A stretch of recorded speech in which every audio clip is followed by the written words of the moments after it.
것 적을 같아요. 처치했습니다. 더블킬. 호르따 리뷰. 안녕하세요. 호르따 리뷰의 호입니다. 오늘은 No One Will Save You 라는 외계인 공포 영화에 대해서 리뷰를 해보자 합니다. No One Will Save You. 누구도 널 지켜주잖아. 주인공 브린은 왠지 모르게 마을에서 떨어져서 혼자 사는 젊은 여성입니다. 브린이 인사를 해도 마을 사람들은 받아주거나 그러지 않아요. 개무시하고 돌아서죠.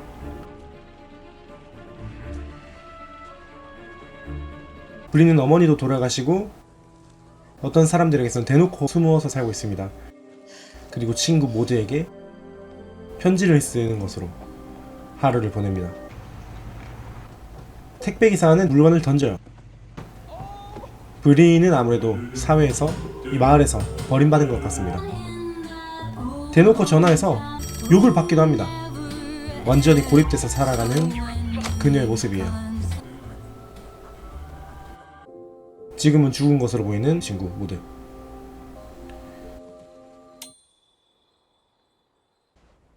밤이 되었습니다.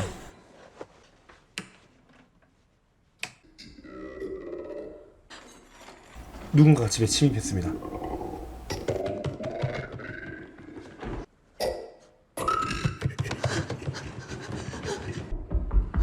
그 정체는 바로 그레이형 외계인이었습니다. 정말 전통적인 그레이형 외계인의 모습을 지녔어요. 요 발 빼고, 요 발은 좀 신기했습니다. 손가락처럼 뾰로로로롱 하울링을 해서 동료들을 부르고 전화를 시도하려 했으나 당연하지만 외계인은 초능력과도 같은 이런 염력을 사용합니다. 아니 초능력이 맞지 뭔 초능력 같은 나가지 않은 소리가 있어. 하지만 우리 브린 럭키샷. 염력을 쓰는 초강력 존재인 것인가는 별개로 생각보다 내구도가 약한 것 같아요. 적을 처치했습니다. 이건 미스테리 서클이었죠. 경찰서로 방문했으나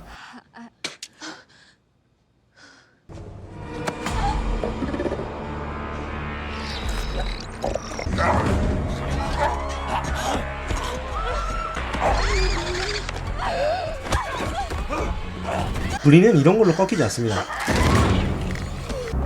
뛰고 차고 치고 이 정도는 해야 우리의 주인공이죠.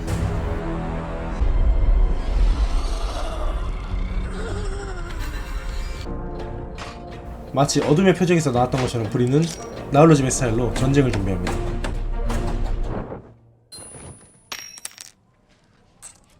하지만 의미가 없습니다. 저였으면 차라리 집을 나갔을 텐데요. 어째서 이렇게까지 집에 집착하는지 모르겠네요.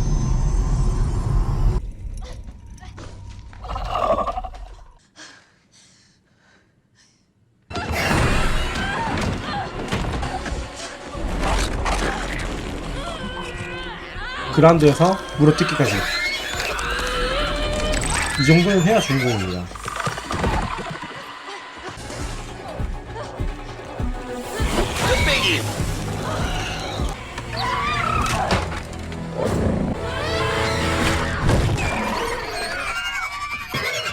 더블킬. 아까 쫓아오던 그 녀석이죠. 머리채를 잡히고 끌려가는 브린. 하지만 트리플킬. 이 녀석은 좀 빡세 보이네요. 크고 강합니다.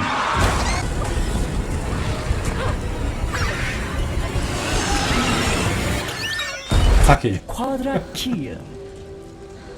브린의 사진을 보며 마치 연구하는 듯한 그 녀석. 이 녀석은 강합니다. 그리고 드디어 붙잡힌 브린.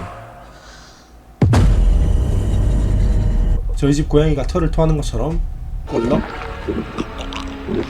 기생충은 브린의 목소리에 들어갑니다. 없었던 일이었던 걸까요? 이건 환상인 걸까요? 환상입니다.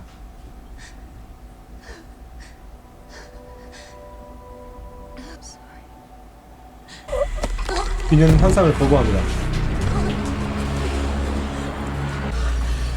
기생충까지. 펜타킬.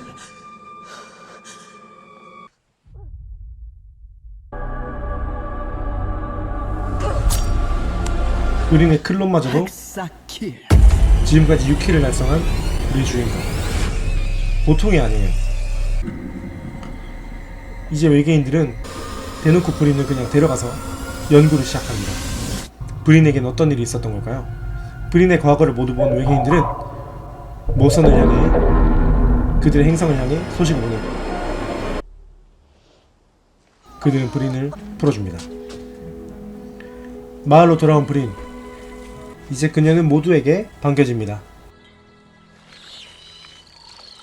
마을 사람들은 그녀와 춤을 추고 그녀는 우리에게 인사를 하며 영화는 막을 내립니다. No one will save you. 그런 뒤에 생략된 부분은 but yourself 라고 해서 누구도 널 구해줄 수 없다.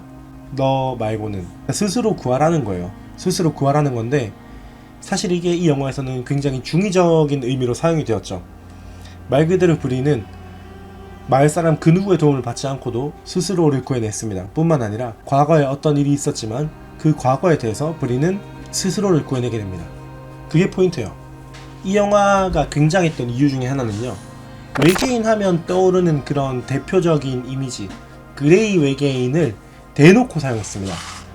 우리가 생각하는 그레이 외계인 그 자체의 이미지를 활용하고 그 외계인에서 추가적인 바리에이션을 좀 넣어줄 뿐이에요. 작은 그레이형, 대형 그레이형, 이런 식으로 너무나 심플한 디자인을 가지고도 이런 공포스러운 분위기를 자아냈습니다. 공포적인 부분, 호러적인 부분은 영화가 시작하고 나서 딱 처음에 이 외계인이 침입자로 들어와서 그 침입자와 맞설 때, 그때까지만 공포적인 분위기가 조성됩니다. 그 이후에는 사실상 평범한 SF 영화라고 보셔도 좋아요. 왜냐하면 여전히 공포 영화지만 공포적인 분위기 자체는 많이 줄어들거든요. 브린이 맞서 싸우기 시작하면서 우리는 오히려 거기서 카타르시스를 느끼게 됩니다. 왜 이렇게 안 하지? 이렇게 할 수 있었잖아. 그리고 실제로 그녀는 그렇게 해요. 다른 영화와 비교되게, 다른 이런 공포 영화에서의 주인공들과 비교되게 브린은 합니다. 브린은 진짜 해요. 거기서 우리는 쾌감을 얻습니다. 그 점이 다른 많은 공포 영화들과의 차이점이라고 저는 생각했어요. 영화에서 가장 흥미로운 부분 중에 하나는 왜 외계인들이 그녀를 죽이지 않았을까 하는 부분이에요. 자, 외계인들이 왜 그녀를 죽이지 않고 다시 살려보내줬는지에 대한 건, 외계인들이 그녀의 기억을 잃고 나서 진짜